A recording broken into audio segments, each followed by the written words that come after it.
रोज जात बारू पहरे नजर तुहार बोला के करा से लहरे ओकर लुक देखहि में नंबर 1 बा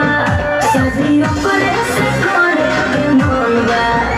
एगो ट्यूशन में लइका पसंद बा शादी ओकरे से करे के मन बा एगो ट्यूशन में लइका पसंद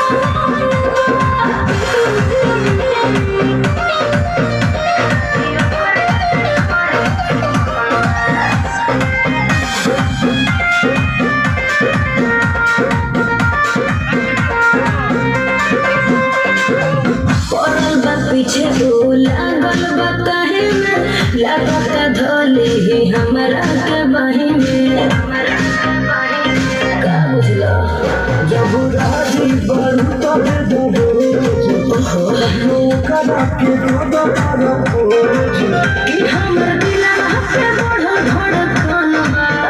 शादी ओकरे से करे के मन बा एगो ट्यूशन में लइका पसंद बा शादी ओकरे से करे के मन बा एगो ट्यूशन में लइका पसंद बा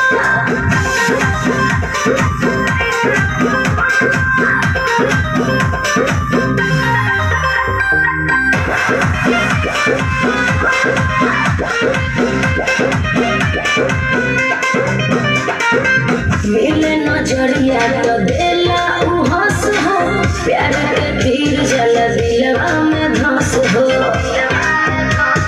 का बुझला हलू तो कर जानू देरी शादी के साथ